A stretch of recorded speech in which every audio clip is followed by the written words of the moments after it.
today we had an open discussion and the kids wanted to ask me questions. So usually I only ask them questions, they never ask me questions. So today the first question was, am I okay with dating someone that's bisexual? A man. Am I okay with dating a man that's bisexual? And this conversation came up because a lot of the girls that I work with, they're bisexual or they're gay for the stay or whatever it may be. So they wanted to know my opinion on this subject.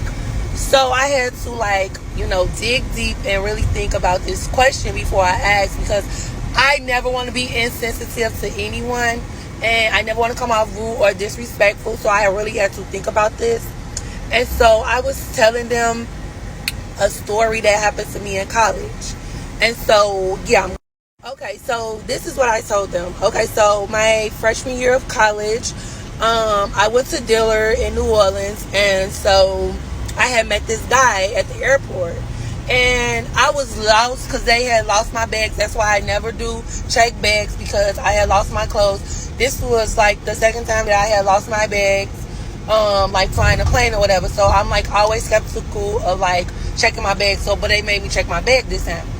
Happy ever, I checked my bag or whatever. And so I ended up meeting this guy. He was asking me questions on the plane. I don't like to fucking talk to people on the plane, really, because I have bad anxiety about riding the plane. It's just craziness, and so my anxiety is always through the roof. I be praying, I don't be want to fuck with nobody. I be meditating, I be in my zone, don't really talk to me, get out of my face. But anyway, he was very talkative and he wanted to talk. Okay, so we both discovered that, hey, okay, happy ever. So we got in the cab, whatever. He was being very nice, he's being very respectful. He wasn't all touchy-feely or nothing. He was opening doors and shit like that. So anyway,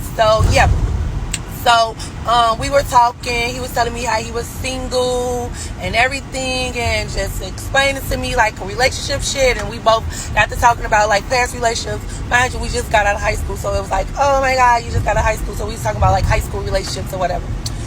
So anyway, we was talking, we was going out on dates. This was before I started working at Utopia on Bourbon Street. It's called something else, so don't go looking for Utopia. I forgot what it's called now.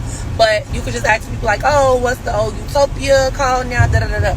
Well, anyway, so we used to go out on dates, and we was going out on a lot of dates. So we dated for a month or so. He never pushed me to kiss him. The most we did was hug. He would kiss me on my forehead. That was the most we did. We had. So I'm did what? What the fuck is going on here? He's this is my boyfriend, and he gets in these little things where he just want to be with a girl and whatever, but he's my boyfriend. I know that you've been in Victoria's Secret. You like to go to Dillard's. You like to eat at Portico. He was naming all the places that we've been. Telling me he got all these pictures of me that he took them out of my boyfriend's phone, so he knew exactly where I was at. He knew my dorm because I would text him meet me at my dorm or whatever, because he didn't live on campus. So anyway, so he's yeah, you're not the first person he did this with. Don't think you're the only one. You're not his girlfriend. He's my boyfriend. And I was just crying. I didn't even know that he was gay. I didn't know what the fuck was going on with him. So I'm sorry. I apologize for getting in between your relationship, because I'm not that type of person. And so anyway, me and the boyfriend, not my boyfriend, but his boyfriend, we end up becoming